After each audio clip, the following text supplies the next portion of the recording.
designer for Little Shop Horrors. Wow. Well, way back when I was a wee little tyke, and by wee little tyke I mean about middle school, my brother was involved in the high school theater, and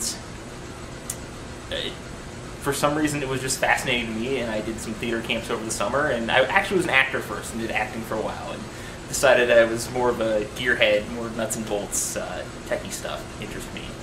Just kind of did it and fell into it, and went to undergrad, got a BFA in lighting design, and worked professionally for a few years, and now I've come back to hone my skills and become more of a designer and less of a tech.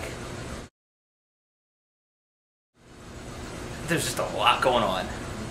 In terms of a straight play that might have, say, 50 cues, there could be 300 or 400 cues in a musical, just because there's so many changes and there's songs that have a lot going on. Just based on what I've seen so far, for example, a lot of the songs have right now, probably I would guess about 20 to 25 cues, just because of different, choreography movements. Somebody goes like this and there's a change, or there's a music beat, so just a lot more. There's a lot more to it when you add the music and you add the dancing and the singing that you just have to take into account. Versus a straight play that somebody might just sit there and do a monologue for 5 minutes and you can sit in the same light. If you sit in the same light for a musical number, people are going to get bored pretty quick and you're going to have a flop. So, yeah. Obviously start with reading the script, listening to the music, becoming familiar with the show, and then talking through with Dawn, our director, about her vision for the show, because ultimately that's the goal that we're moving towards. It's her, how does she want to tell the story? Because obviously people tell it in their own different ways. And then going from there and just getting ideas, watching rehearsals, watching choreography, and just having ideas pop in my head. And then once you get those ideas, it goes down to the technical stuff, putting things on paper.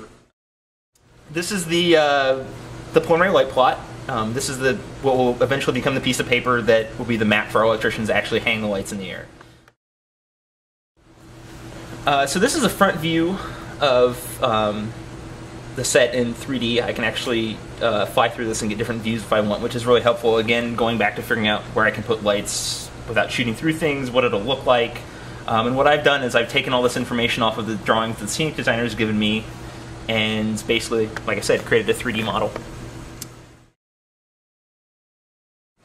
Well, right now, I've got my ideas of what I want things to look like. I know what it looks like in my head, and it'd be great if we could just plug ourselves in and it'd be done. But obviously, we can't. So right now, it's getting it from here onto a piece of paper so that our crew can hang it, so that we can actually turn it on and see it, have our show.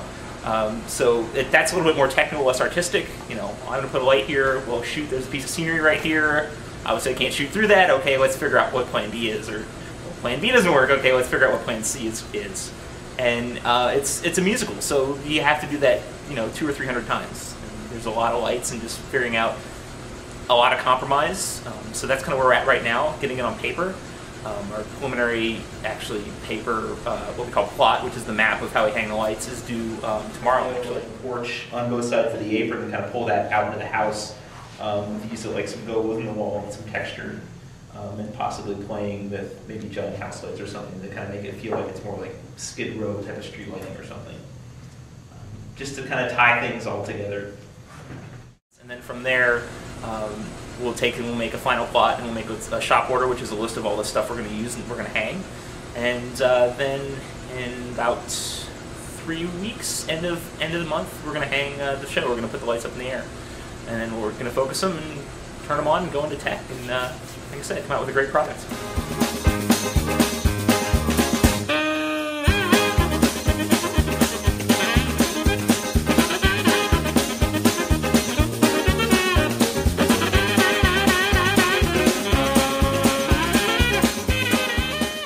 Being done.